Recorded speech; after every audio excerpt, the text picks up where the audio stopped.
So hi guys, welcome back to my channel and I'm back again with another really interesting coding interview question video. Guys, as my previous videos, this is also one of the binary search tree, or I would say binary tree video. It is one of the top interview questions in LeetCode and it has been asked in multiple companies, and today we are going to solve this question right here in this video. So guys, you know that I do these coding and programming related content and this coding interview content, and if you want to learn with my videos, I highly request you guys to please subscribe to my channel and hit the bell icon for further notifications. Also guys, do like this video, just hit that like button and hit the share button also, and share it with your friends. And if you have any comments, questions, suggestions, feedback for me, please put them in the comment section below. I would be more than happy to address them and make videos on your suggestions, definitely. Now without delaying this video any further, let's get started. So guys, the first thing which we will do is we will read the problem statement pretty clearly, and you can see that the problem statement is very straightforward. Basically, we have a binary tree and we want to do a level order traversal of this tree. So what is a level order traversal, guys? Level order traversal means that you will read the first level node. I mean, you will start reading the nodes level by level. So first you will read like the first level node, which is the root node. Then you read all the nodes in the second level, which is the left node and the right node of the root. And then you will read all the nodes in the third level, which will be all the children of these left and right nodes. You will start reading them. So that's called as guys, level order traversal. Okay. Now, the trick here is not level order traversal. The trick here in this question is basically how you can display the output. And you can see, guys, the output is displayed like this. So for every level, we are creating a array list and we are putting all the elements in that array list. So in the first level, we have only one element. So there is only a 3 in this small array list. In the second level, we have 2 elements, and in the third level, we have 2 elements. And then all these array lists are part of a bigger array list, and that you are returning as a result. So basically, guys, that's the trick here. And if you have only one single node, you will return again a two-dimensional array list with one single value. If you have root node which is null, then also you will return a empty array list. But it's not like you are returning null. You will return an empty array list. So that's the trick, guys, because some of you might be familiar with level order traversal. That means you are pretty much reading the nodes level by level. But to make them in this nested array list is a little bit trickier, but we will see that in the implementation. Let's just first finish reading the problem statement, and last thing is the constraints, which basically is the number of nodes in the tree, and they are in the range of 0 to 2000, and the values from minus 1000 to plus 1000. So basically, guys, we just have to take care of the time complexity here, and yeah, so that was the problem statement, guys, and I hope that is clear to you. Let's jump to the solution now. Okay. So first of all, guys, we have to return a array list of array lists, right? So let's just create an array list of array list here. So we will just create an array list here, and let's name it as result, a new array list, and just make this. Okay, so this is your result list, which we will definitely be returning in the end. And now if you are familiar with level order traversal, there is a concept of queue that is always used here. So what is a queue, guys? Queue is basically a linked list only. So we will create a queue of tree node, and we will use this queue basically to traverse our linked list or traverse our tree level by level. Okay. So we will basically create two queues, guys. One will be our normal queue, which will be new linked list, and one queue will basically be called as the next queue, and this queue we are using, guys, to actually start tracking when one level got finished and when one level got started. Okay, so now let's start with the solution. The first thing we just have to do is we just have to do like this. If root is equals to null, then simply return result as it is. If root is not equals to null, in that case what we will do, we will add this root value. So q dot add, and we will add this root value inside the queue, and then we will create a while loop, and we will start iterating through this queue. So while queue is empty is false, so we will continue iterating this queue until our queue is still having some elements. Then what we will do, we will poll one element.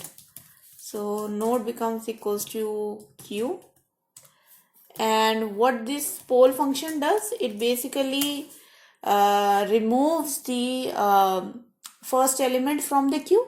It removes the first element which was added inside the queue, and it gives that node as a result to us. So that's the tree node. So now our queue is having one lesser element, but the element which was removed is we have the access to that. Okay, so okay, now we have the node element with us. Now what we will do, guys, we will simply check if this node is having some left node or some right node or not. So if node dot left is not equals to null, then in this next queue we will add this node.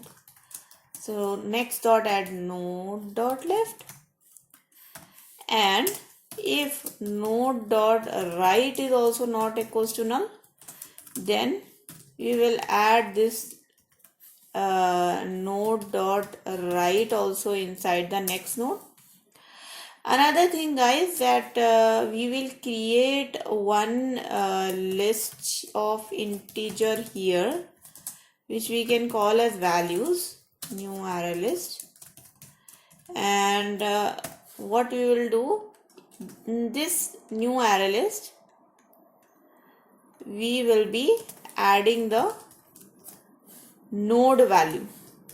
Okay, so why we are creating this array list, guys? Because this is the sub array list which we are going to add inside the result array list. So this result array list is array list of array list, right? So in this result array list, we will add this values array list, and this values array list will actually contain the integer value of each and every node which is present inside that particular level. Okay, so now we poll the queue.